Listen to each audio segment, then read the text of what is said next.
All right, everybody, welcome back to another episode of the Lasting Learning Podcast. So glad that you are here to listen to this episode because this is going to be a good one. Today, we've got a guest on who, let's just be real, I've been stalking on Instagram for a little while now because she is just flat out amazing. With the exception of the fact that she's a Cornhusker, every other part of her life is something that I am extremely envious of. She is an absolutely amazing parent. She is a runner. Like when I say a runner, I mean she runs. And we'll talk about that a little bit. She's an amazing teacher, and she is super punny.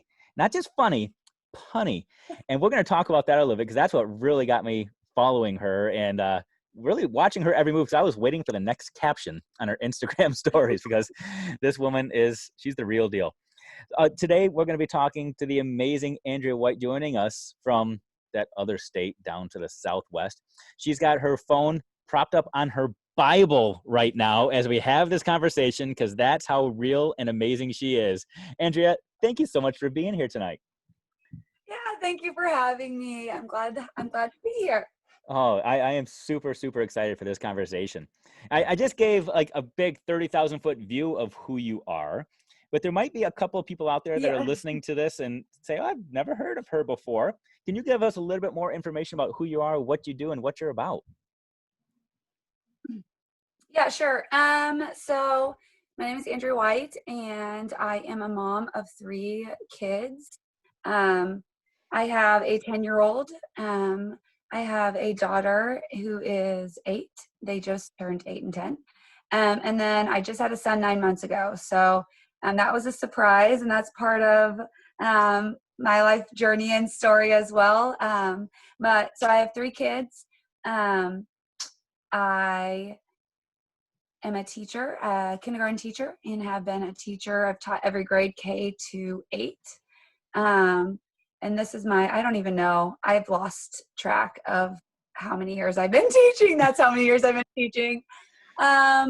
And right now I just started my first year as a cross-country coach for our high school. And then I run as well on the side. And I've also am pretty avid in my church. So I help with singing. I lead a bell choir, which is like bells. They're individual bells, and you ring them to make songs. So that's pretty cool. And then I lead Bible studies and stuff like that. So I kind of do just everything, I guess.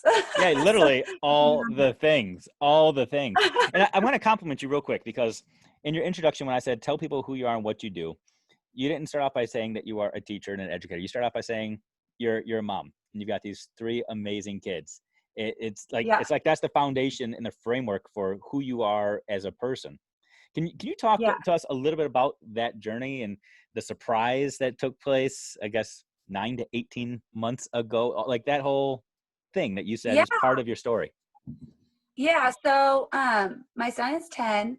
And had him real easy. Didn't have any complications with that. It was just, we wanted to have a kid and had a kid.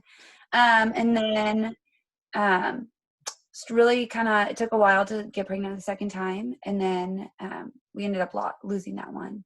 And then it took over a year to get pregnant again, and we lost that one again. So I kind of went through, I don't know, it was really rough. And from that point on, we tried for a long time and didn't get pregnant again. And I went to this conference, and for whatever reason, I just felt like I've always wanted to adopt. It's always been on my heart since I've been in like high school. I've just always felt like I really want to adopt children. It's just something deep in my core that I just feel like there's so many kids without love and homes and good families, and I could do that. So that's always been in my brain anyway. But I just remember coming home from this conference and just being like, okay, we're going to adopt. Like, it's time. Like, it's time to move on past this. Like, neither of us really wanted to figure out like why or what was wrong with one of us or not the other of us, or why this wasn't working. We'd rather spend money on, putting towards adoption and adopting the child. And so we kind of went that route. And so then we started on a 3.5 year journey to adopt our daughter, and brought her home from Haiti. just over 3 years ago. So she has been with us. We just celebrated her third gotcha day in April. Mm. So basically it's been 6 years since I've had my last miscarriage. And so one time I was running, it's actually running that got me to know that something was off, because my heart rate was off and all my runs felt really hard, and like my breathing was off and everything was just didn't feel right. And it was always on my runs. Like something was off. And so, I went randomly, had a pregnancy test from a long, long time ago when we were trying, I would take them all the time. And so I had these extra ones, and I was like, okay, I'm just gonna try. I'm just gonna take this, and then I can like drink my wine tonight and not feel bad type of thing, like just peace of mind type of thing. Cause I just knew that something was off, but I just knew like it could be a million things. So I took it, and I was pregnant, and I was just like, I literally laid on the floor and cried. Like, I'm not joking. I had moved so far beyond like wanting to be pregnant, having a baby, like all of those things. Like, not that I didn't want to have another child, but I'm not a big baby person anyway. And so like, I don't know, a baby just sounds like just too much work for me, and I'm just too old for this is kind of what I felt like. I was like, I'm too old for this. I'm too old to have a baby right now. So I like laid on my floor crying with my feet up, just like bawling my eyes out, and just devastated. Like, not yeah, I was, I guess. So then I had 9 months of just I had a lot of goals that I was going towards. I just BQ'd 2 Qualified months for before I Boston. found out. Yeah. Yeah. And so, I had a lot of things that I was, planning on. I'm a planner. I like things to be like planned out. I like to know what's going to happen. I like to, everything has to kind of just schedules. I like highlighting. I like all of that. Like, it's just a thing. And so this was definitely not any of those things. So, obviously he's a blessing. And, so I had him in November.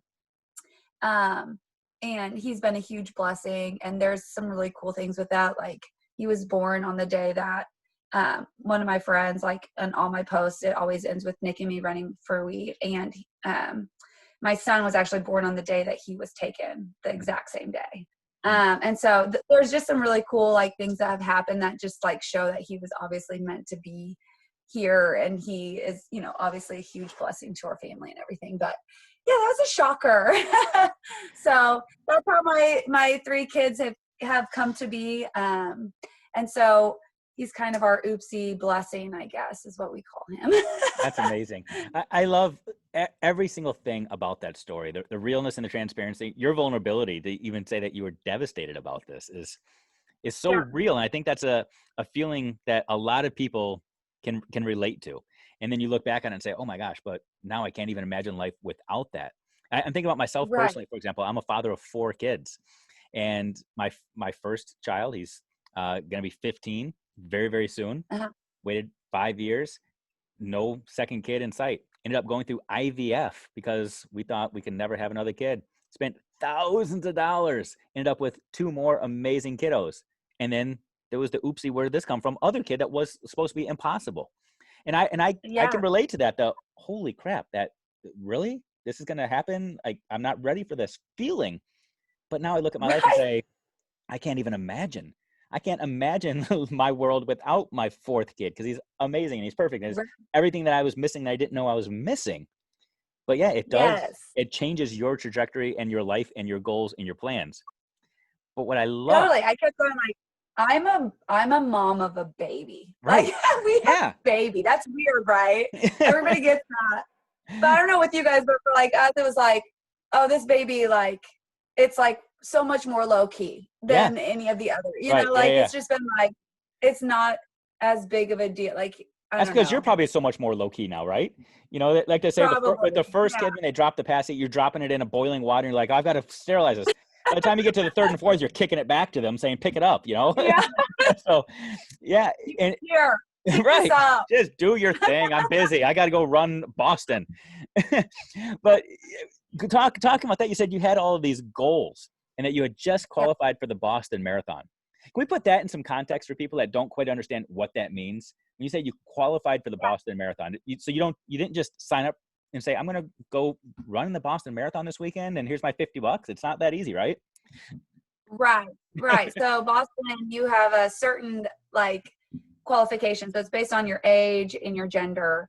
And so basically you have to, run a marathon within a certain time range. And so actually in this Boston, like I qualified for Boston, and which is a feat of its own. You got to train. Right. It's not, you don't just, kind of train for a marathon. You work pretty hard, and spend a lot of very early mornings, putting in lots of miles and time and workouts and all of those kinds of things. And I love it. Like I love doing it. So it was good. And I honestly was not really planning on BQing, for the marathon that I thought was going to do, but I just thought, I just want to get faster, closer to my goal of, running Boston and getting to do that. And so then when I did, it was like this, because I just PR'd my half like earlier that year.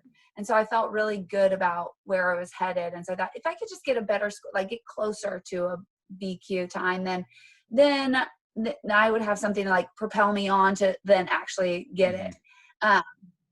And so when I did, it was just amazing. It was just like this great feeling. And it's just one of those things that you just work really, really hard and then it pays off type of thing. And so it's just, and for me, it's like Boston's one of those like once in a lifetime experiences.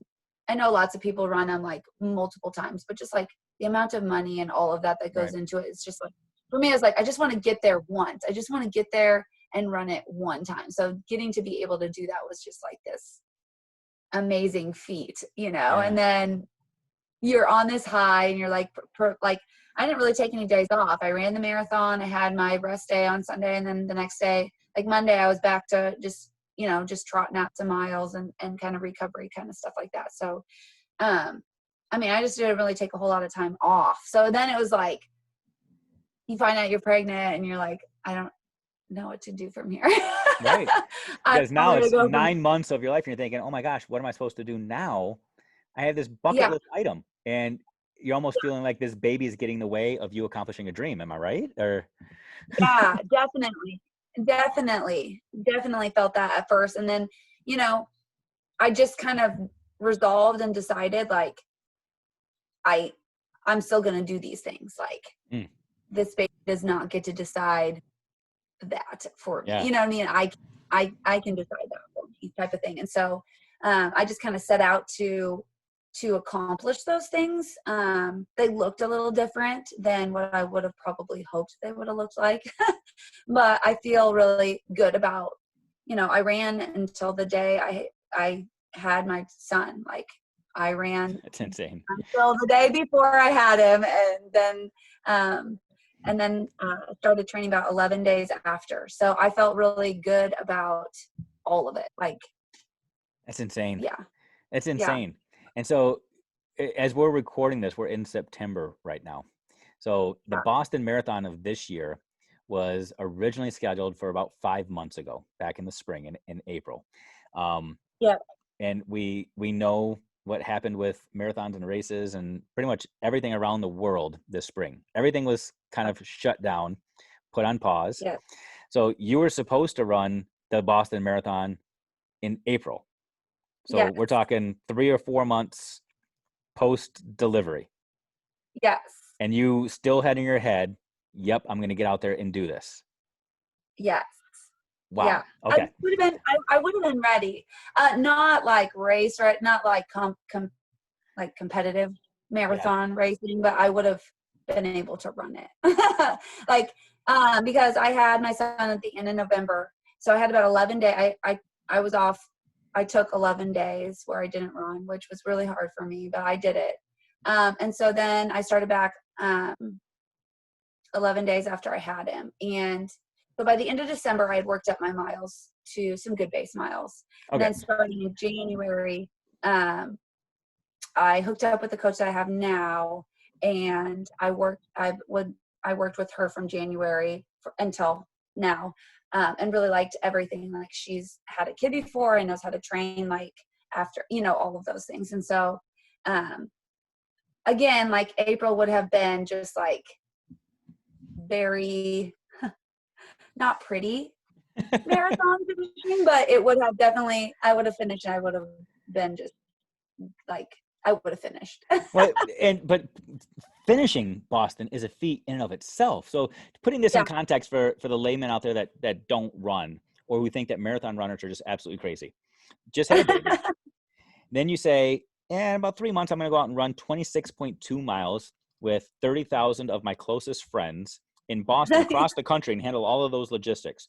Mind you, at the same time, you're now a mom to 3. You are Right. a full-time classroom teacher, running the bulk of your miles before the sun comes up in the winter, Yeah. in Nebraska. And you're like, yeah, that's what I do. I kind of enjoy it. Yeah. Wow. Insane to me. So, and I run a lot. I'm still thinking this is insane. So you're prepped, you're ready to go. You're thinking I'm on track. And then Yeah. March 12th, March 13th, the world starts to fall apart. Everything starts to get Yeah. shut down. And you get Yeah. word like 2 weeks, 3 weeks before you're supposed to be going to Yeah. Boston that we're taking a time out and we're changing things up. Not quite sure what it's going to look like, but we're going to do something differently this year for Boston. What's going through your mind when the Boston Marathon was put on pause? Yeah. So, it's kind of like a threefold bummer, really. I mean, at first I thought, okay, well, because at first they said, well, we're going to do it in September. So they're just going to move it. So it's like, we're not going to do it in April, but we're going to move it to September. And so initially I was like, okay, that sucks. So I was like, ready to I'm go. ready. Yeah. I'm ready to run this thing. And I'd worked really, really hard. And there was just something to say, like, hey, I had a baby 4 months ago and I just finished this marathon. You know what I mean? Like, there was just something about, like, needing to say that. I don't know.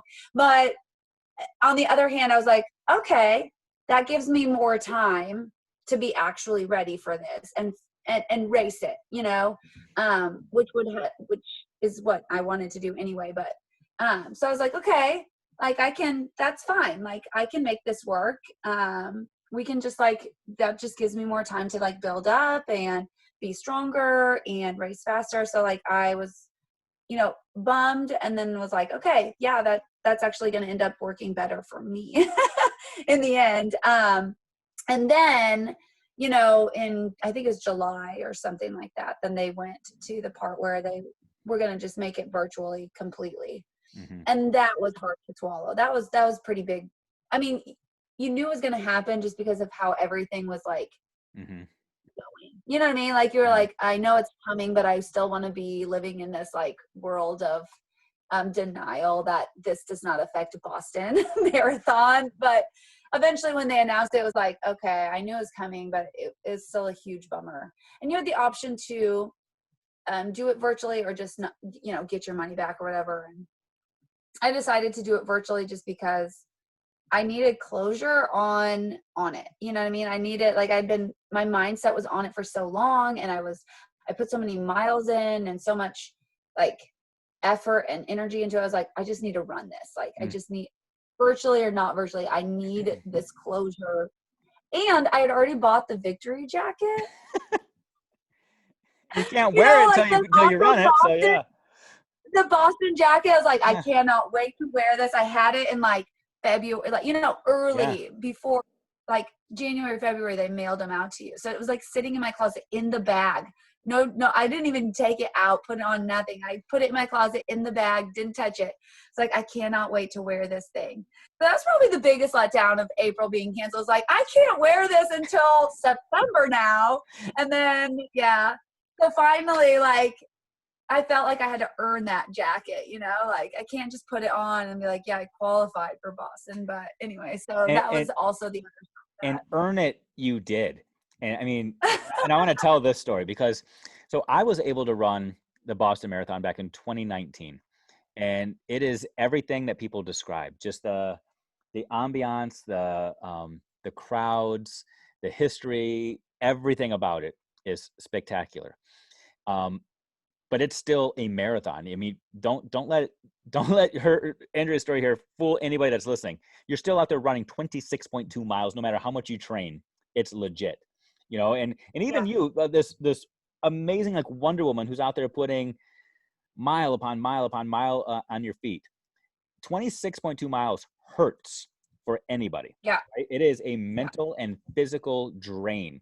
For the only thing that separates you and me is you would probably lap me in a 26.2 mile race. I mean, you would be heading back to the starting line when I'm crossing the finish line.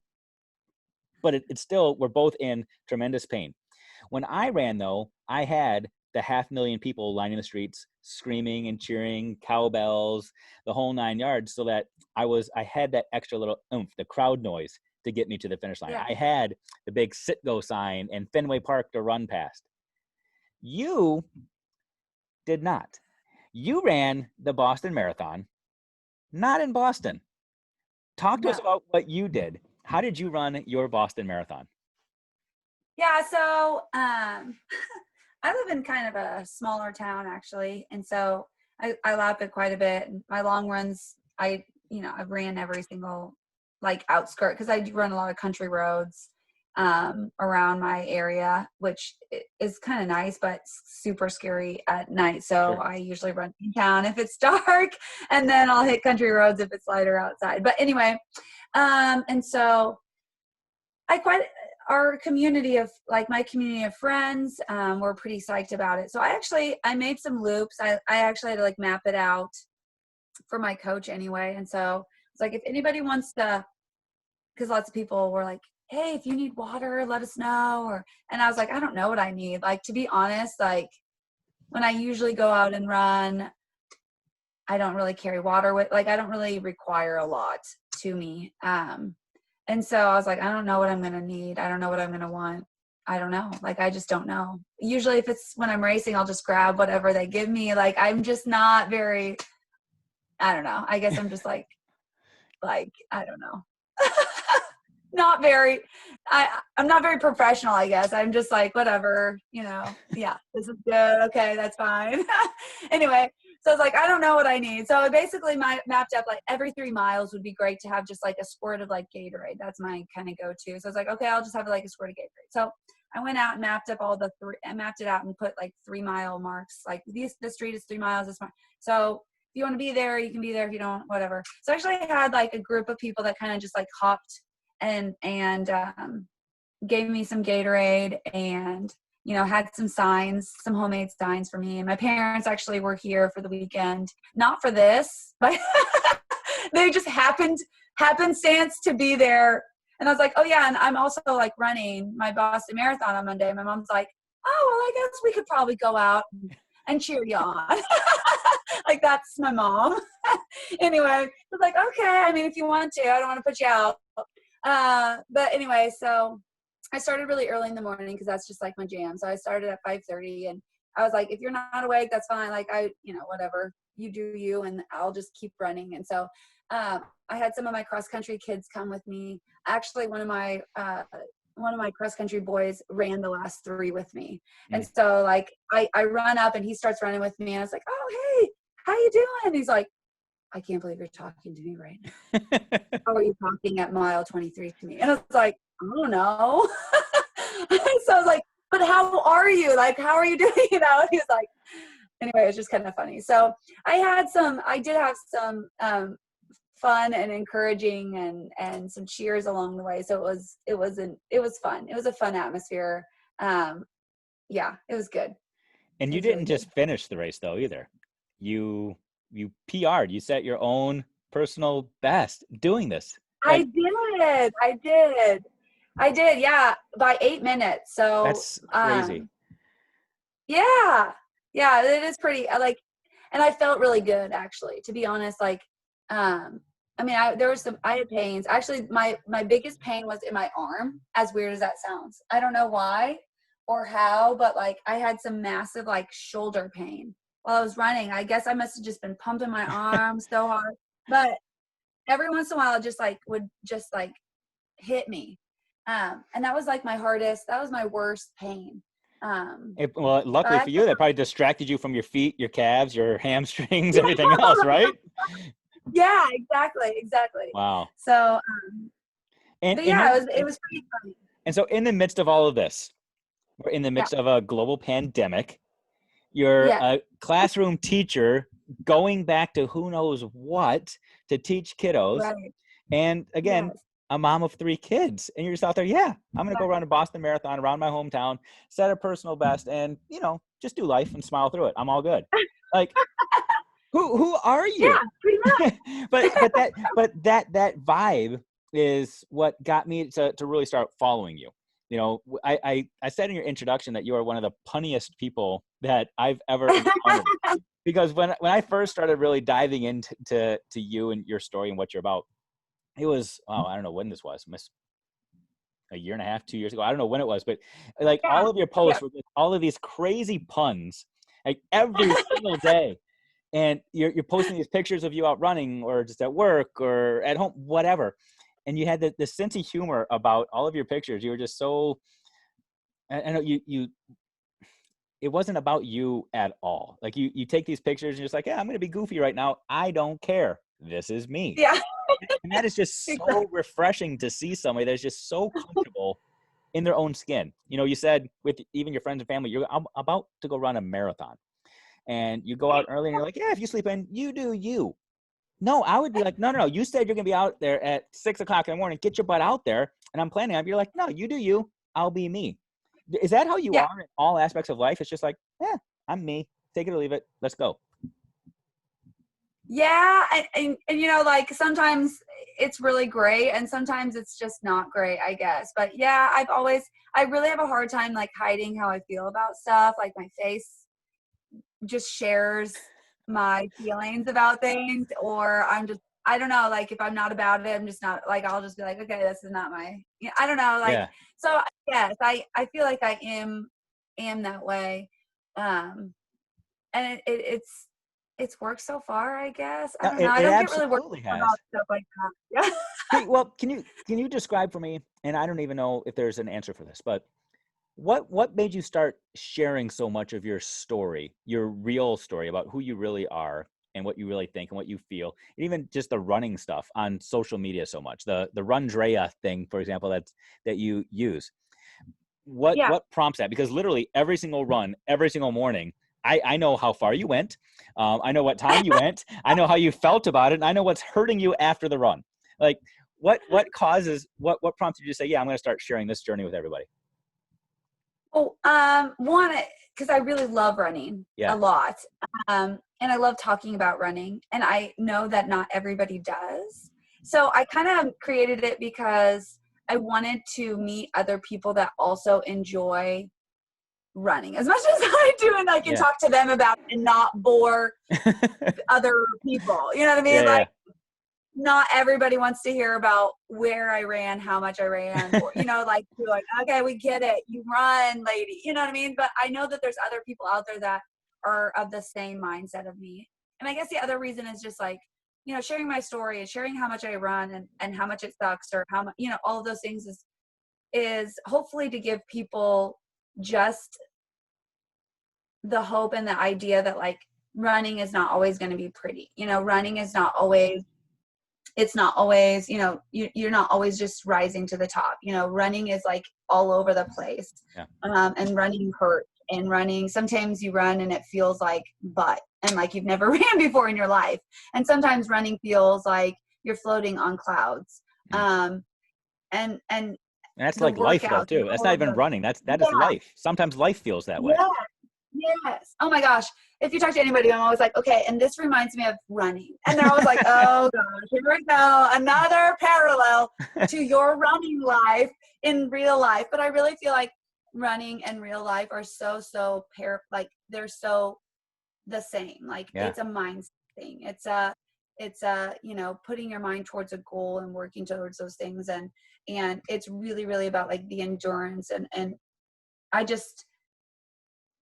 I feel like running has changed my life so much that I just love that about it. And, I started cross country coaching this year, which again, I don't know what I was thinking. But I decided to do that because my passion for running is so deep. And that's one of the things is like, if you don't end up loving to run, I hope that they just realize like what their body can do when they put their mind to it, or what they can achieve when they put their mind to something. You know what I mean? Like that's so cool to me is that, you know, and I tell my students all that about like pretty much everything is like a mindset, like what you set your mind to, that's the kind of day you're going to have. I have that talk in kindergarten. Like, if you think you're going to have a junky day, then you're probably going to have a junky day, you know? And then, and running is the same way. There's so many times where I've ran and I've felt just awful. You know, I've ran with ulcers and pregnant and all of those things. And like, but I'm not running just because it makes my body feel great or, you know, for any of those reasons, but it's like a sanity thing. It's a mindset thing. It's peacefulness that you get to have. And so anyway, like there have been many times where I pulled my head off the pillow and been like, I don't want to wake up. I would rather sleep. But I also know that if I don't get up and run, then the rest of my day is off, because it kind of sets that stage, that, you know, center for the rest of my day, that mindset for the rest of the day. And so, I don't know, I guess the reason why I started that Instagram and the whole is that I really wanted to follow other runners and see what they were doing and see how they were training. And, you know, I like to see that, but I also like to encourage other people on their journey, you know, and be able to, you know, speed that on and say, you know, like, yeah, everybody feels that way. Like everybody wants to, you know what I mean? Like, and you're still doing a great job type of thing. And so, yeah, that's that. Well, I'm just sitting here, and the people that are watching this are just seeing me with this big cheesy smile, because so much of what you're saying is just, it's speaking to me so clearly in so many ways. You talk about that parallel, running and life and how everything connects, but I'm just the parts of your story that you've shared so far with us today. I think people are picking up on these parallels. Even if we go back 18 months ago, you had this dream, this plan, and then it was disrupted a little bit. Yeah. You look back on it now though and say, wow, but it was the greatest thing ever. I've got this amazing baby now that has just blessed me. You keep calling your baby this blessing. And it was something that was so unexpected and at the time seemed so inconvenient. You talk about the Boston Marathon. You were ready. You were ready to go in April, and then all of a sudden the world shuts down and you thought, oh, this sucks. What am I supposed to do now? And then all of a sudden, what do? You go and you set your own personal best record running around your hometown with people who may or may not show up to support you. But that's okay, because you are doing it for you. And you were just being true to who you are, doing your thing for your reasons. And your reason was as simplistic as, or as beautiful and as powerful as, I want to wear the jacket. I want to earn that jacket that is still wrapped up in my closet for no other reason. Just, I want to be able to prove to myself that I did something, and I did it on my own terms, in my own way. And come hell or high water, there's going to be stuff that gets in the way, but I'm still going to do it. I'm going to be proud of doing it. And I'm going to be unashamedly proud of who I am and what I accomplished. I mean, even going back to the very start of this, when you said, I got my phone sitting up on my Bible, like nobody can see that. Nobody knows, but you're like, but that's part of who I am. I play the bells for church because that's part of who I am. Take it, leave it. I'm good. That's me. Yeah. World, this is me. And you just move on. Like, has there ever been anything that you look back on and you're like, it didn't work out, it sucks, and I still don't see the silver lining? Or are you truly the eternal optimist and everything works out in the end?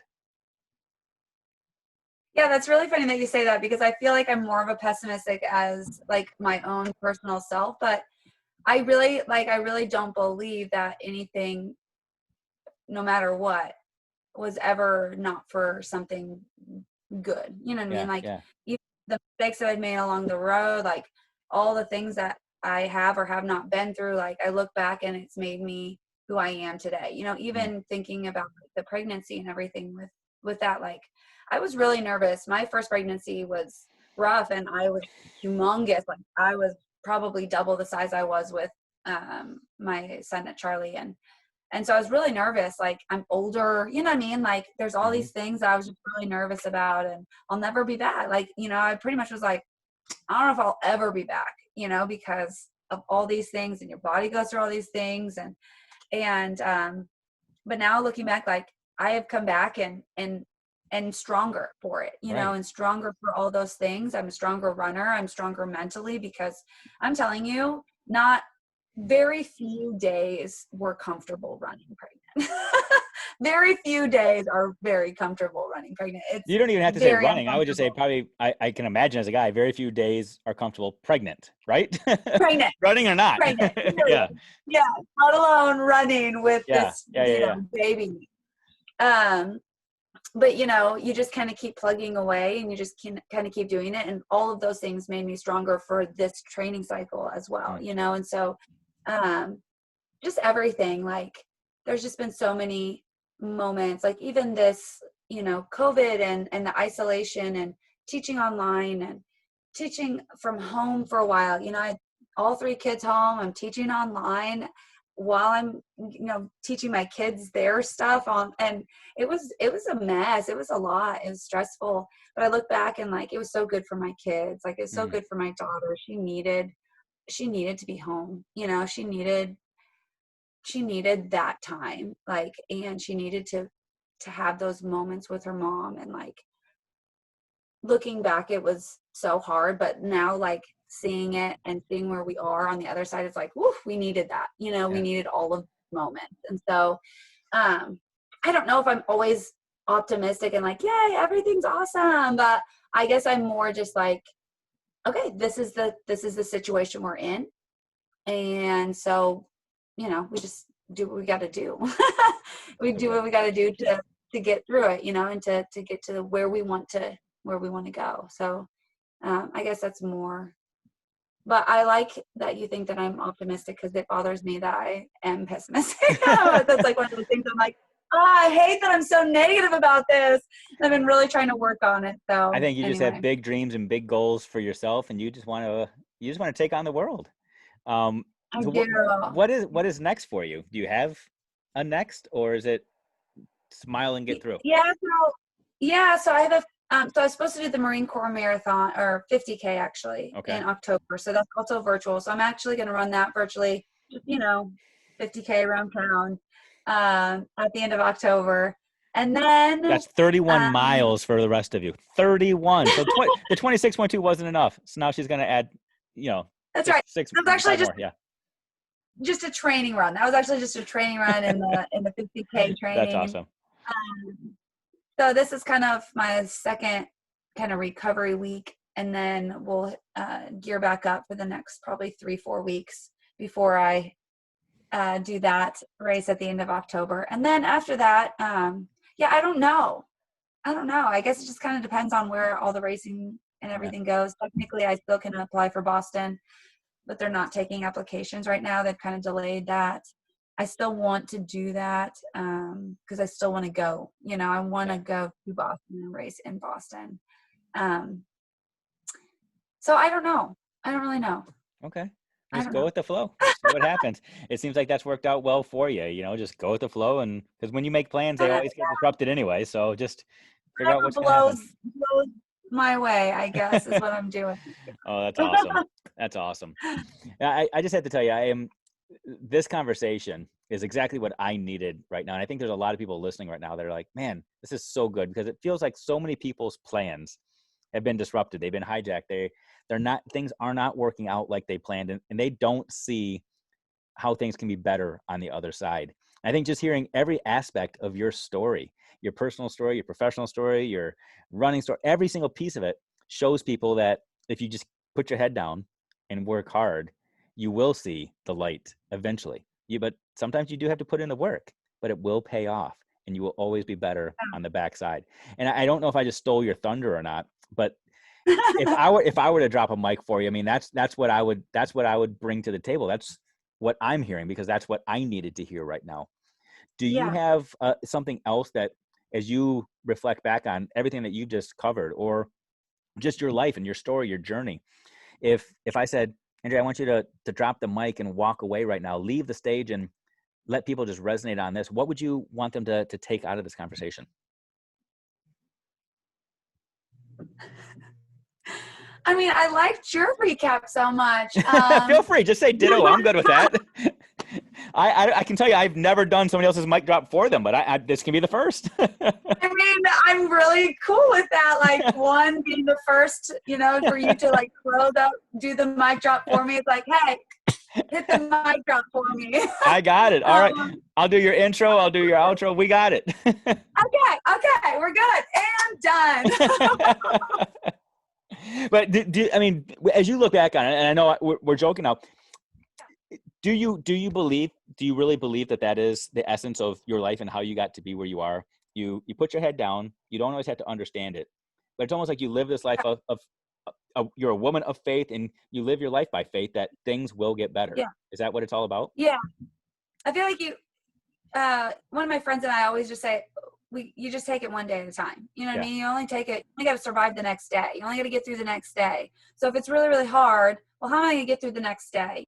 And that's the biggest thing. Right now I have in class, I have students in my class, and I just have one in isolation. And so now I've today just had to figure out how to do a virtual teaching and in-person teaching at the same time.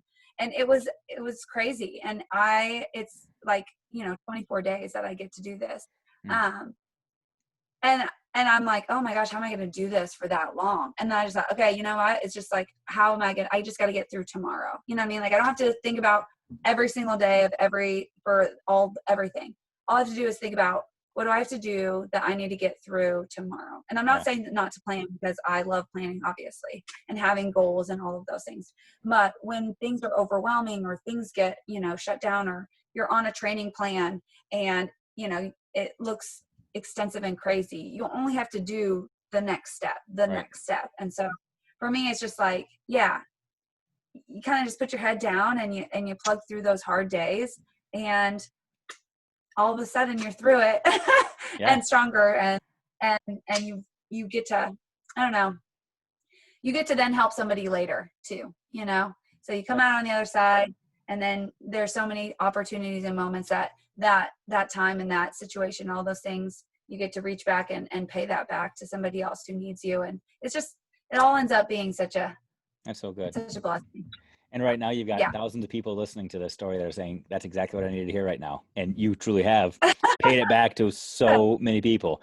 I don't know if any of them are going to drop what they're doing and pick up and go for a nice long run tomorrow or anything, but you've given them hope that whatever circumstance they're facing right now, it will get better. Tomorrow is a brand new day. And you are living proof of that. So, Andrea, I appreciate everything about you, especially your willingness to just give up so much time and energy, especially a woman that does all the things with so much passion and so much diligence. And we all know now that you're going to be waking up bright and early tomorrow morning to go do something, to put some miles on your feet. But you took time out today just to speak to me and share your voice and share your message. So I appreciate that. If there are people out there that want to connect with you, want to follow you, want to get to know you, how can they track you down on social media?